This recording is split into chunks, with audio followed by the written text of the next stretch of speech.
আর আল্লাহকে ডাকেন যেন এই সমস্ত খুনি জালেম এদের হাত থেকে আমাদের দেশটা যেন রেহাই পায়। হাসিনা যাদের জন্য এত কিছু করেছে, অযোগ্য হবার পরেও যাদের ক্ষমতার মসনদে বসিয়েছিল, তারাই তাকে একা ফেলে ৫ আগস্টের আগে যে যার মতো দেশ ছেড়ে পালিয়েছিল। আবার পালানোর সময়ও শেখ হাসিনার অনৈতিক সুবিধা নিয়েছে তারই আত্মীয় স্বজন।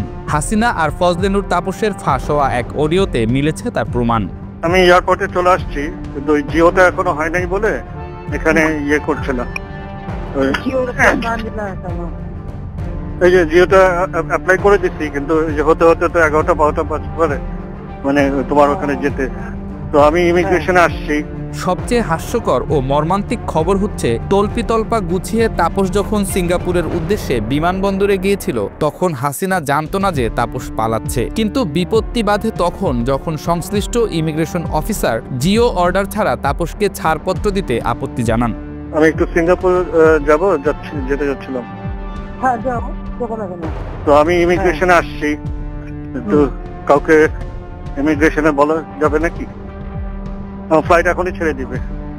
ভয়ে দিশা হারিয়ে ৩ আগস্ট সকালে তাপস কল করেন হাসিনাকে। সে এতটাই ভয় পেয়েছিল যে হাসিনাকে ইমিগ্রেশন অফিসারের সাথে কথা বলতে বলেছিল, অথচ তাপসের উদ্দেশ্য ছিল হাসিনাকে না জানিয়েই সিঙ্গাপুরে পাড়ি দেওয়ার। এখানে অফিসার আছে যে উনি ইমিগ্রেশন অফিসার। আমি দিব ফোনটা? না না, আমি আমার অফিসে কল করতে পারি। অনুসন্ধানী সাংবাদিক জুলকার নাইন সায়ের তার ব্যক্তিগত সামাজিক যোগাযোগ মাধ্যমে হাসিনা ও তাপসের দুটি কল রেকর্ড ফাঁস করেন, যার একটি ২২ জুলাই সকাল ১১টা ৪৯, অন্যটি ৩ আগস্ট সকালে তাপস পালিয়ে যাওয়ার আগে। যে একটু আসতে যাচ্ছিলাম, তোমার দেখতে যাচ্ছিলাম। তাহলে ৩টার সময় আসি, ৩টার দিকে, ওই ২টার পরে শিথিল হওয়ার পরে। হ্যাঁ, আমি অফিসে থাকবো, ওই যে ব্যবসায়ীদের ডাকছি তো, ওই সময় দেখা করে যাবো।